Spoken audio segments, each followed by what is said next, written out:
देखिए, दिल्ली में जिस तरह से गैंगवार हो रहा है, अपहरण की घटनाएं हो रही हैं, व्यापारियों को गोली मार के उनसे वसूली की जा रही है, लड़की को गैंग रेप करके सड़कों पे घसीटा जा रहा है और मारा जा रहा है, जिस तरह से दिल्ली को अपराध की राजधानी बना दिया गया है, देश की राजधानी, जहां पर प्रधानमंत्री, गृह मंत्री रहते हैं, जहां पर विदेशों के राजदूत रहते हैं, ऐसे दिल्ली को आपने अपराध की राजधानी बना दिया है। इसलिए मैं चाहता हूं कि देश के सदन में 267 नियम के तहत चर्चा हो और रिस्पॉन्सिबिलिटी फिक्स हो।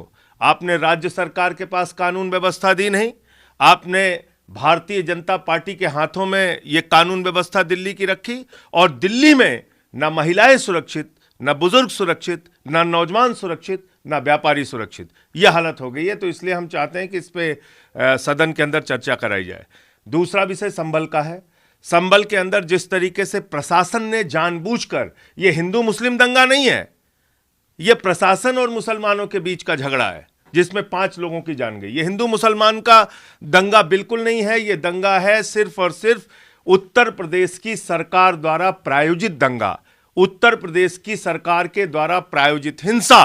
तो मैं बार बार इस बात को कह रहा हूं कि उत्तर प्रदेश का गरीब नौजवान, बेरोजगार नौजवान, वो दर दर ठोकरें खाएगा नौकरी के लिए, और अमित शाह का लड़का हो या भारतीय जनता पार्टी के नेताओं का लड़का हो, ये दुबई के शेखों के साथ हजारों करोड़ का बिजनेस करेंगे।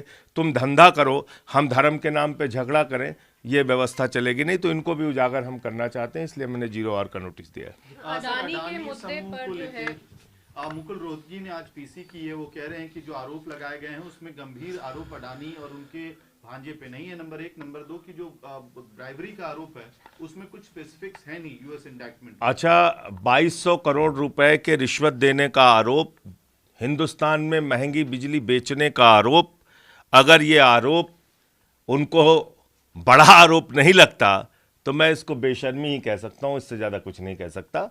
अडानी ग्रुप के खिलाफ, अडानी के खिलाफ अरेस्ट वारंट जारी है। ये भारत के लिए बहुत ही शर्मनाक है।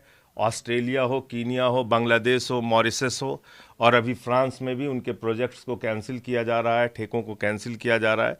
तो ये भारत की बदनामी का सवाल है, इसलिए प्रधानमंत्री को सदन में चर्चा करानी चाहिए।